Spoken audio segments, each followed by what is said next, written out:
अस्सलामुअलैकुम अज़ीज़ तलबा व तालिबात। उम्मीद है कि आप सभी अपने अपने घरों में बखैर व आफियत होंगे।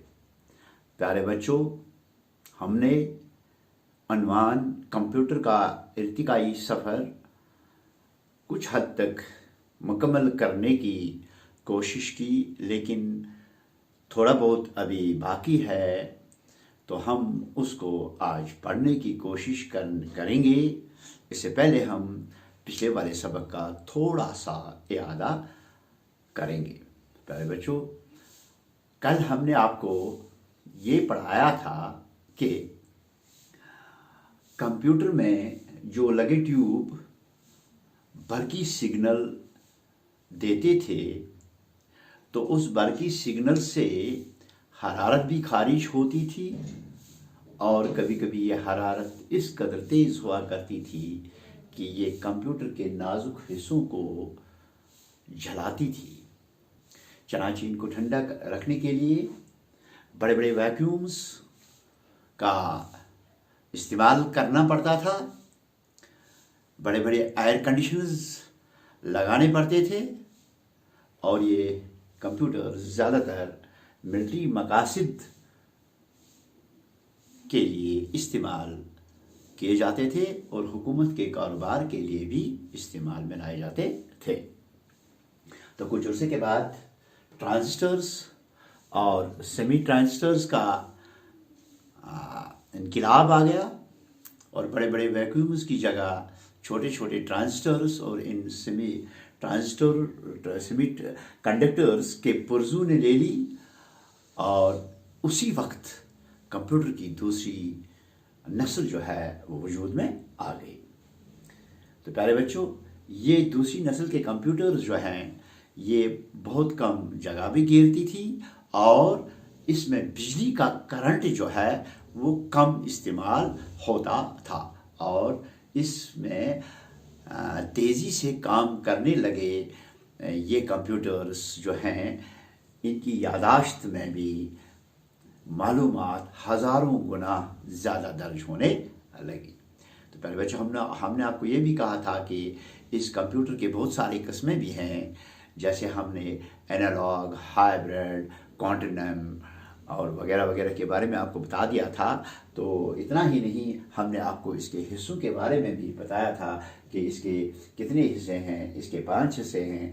एक इनपुट का हिस्सा है, दूसरा मेमोरी का हिस्सा है, तीसरा इसका ये क्या बोलते हैं इसको कंट्रोल यूनिट है और चौथा इसका ये क्या बोलते हैं इसको आउटपुट का हिस्सा है।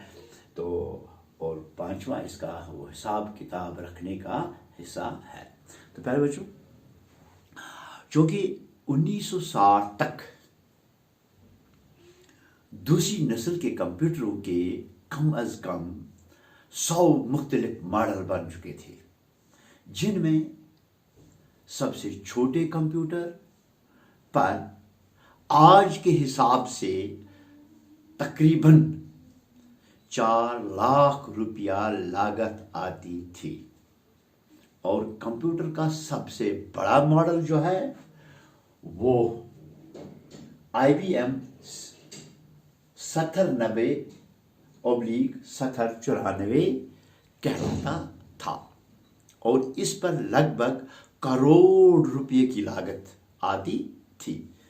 और ये कंप्यूटर जो था, ये सबसे बड़ा मॉडल वाला, ये कंप्यूटर फिजाई, खलाई, साइंस या इंजीनियरिंग सनतों में इस्तेमाल होते थे। तो प्यारे बच्चों, कंप्यूटर की तीसरी नस्ल का इस्तेमाल 1960 से लेकर 1970 तक रहा, यानी कंप्यूटर का अब तीसरा दौर यानी तीसरी नस्ल का इस्तेमाल होने लगा 1960 से लेकर 1970 तक। उसके बाद 4th जनरेशन और 5th जनरेशन के कंप्यूटर्स नित नए मॉडलों और साइजों में आम होते गए। अब ये सिलसिला आगे बढ़ता रहा। दरअसल क्या हुआ कि चिप्स जो होती हैं वो चिप जो होते हैं जो मोबाइल फ़ोन में लगाते हैं, जिसमें आप गाने सुनते हो, जिसमें बहुत कुछ रिकॉर्ड रहता है। दरअसल चिप्स नाम की एक शय, यानी एक चीज़ ने कंप्यूटर साइंस को कहीं से कहीं पहुंचा दिया। चिप्स की कारकर्दगी का अंदाज़ा आप इस मिसाल से लगा सकते हैं कि सिलिकॉन का एक चिप जो साइज में 1 सेंटीमीटर का चौथा हिस्सा होता है, यानी एक चिप जिसका साइज 1 सेंटीमीटर होता है, इस पर 64,000 बाइनरी यूनिट्स के मालूमात रिकॉर्ड की जा सकती है। इन यूनिटों को बाइट्स कहा जाता है। चिप्स की इजाद से कंप्यूटर की यादाश्त का मैदान करीब करीब और लामहदूद हो गया और काम की तेज रफ्तारी भी बहुत बढ़ गई है।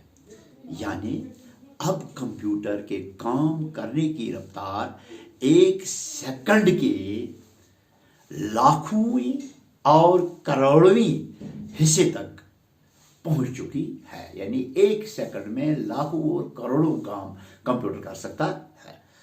आजकल कंप्यूटरों के नए नए मॉडल्स जो हैं, उनकी इतनी तादाद जो है वो बढ़ती जा रही है कि शुमार करना भी अब मुश्किल हो गया है।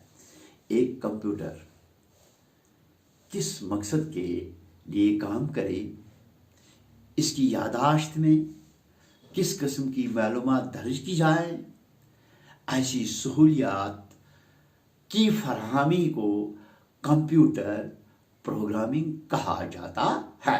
यानी एक कंप्यूटर किस मकसद से काम करे, यानी किस मकसद के लिए काम करे और इसकी यादाश्त में किस किस्म के मालूमात दर्ज की जाए, ऐसी सहूलियत को, यानी ऐसी सहूलियत की फराहमी को कंप्यूटर प्रोग्रामिंग कहा जाता है। कंप्यूटर प्रोग्रामिंग के लिए बहुत सी मुख्तलिफ ज़बानें इस्तेमाल में की जाती हैं। जैसे इस सिलसिले में 1940 से अब तक सैकड़ों हज़ारों ज़बानें बनाकर तजुर्बात भी किए गए, लेकिन अब सिर्फ चंद अहम मकासद और बामकासद ज़बानें ही कंप्यूटर की प्रोग्रामिंग में इस्तेमाल होती हैं। कुछ कहा नहीं जा सकता कि तरक्की के तेज़ रफ्तार मराहिल तय करते हुए आगे आगे क्या होने वाला है। तो प्यारे बच्चों, इसके आगे हम इंशाअल्लाह कल पढ़ेंगे। तब तक के लिए खुदा हाफिज़।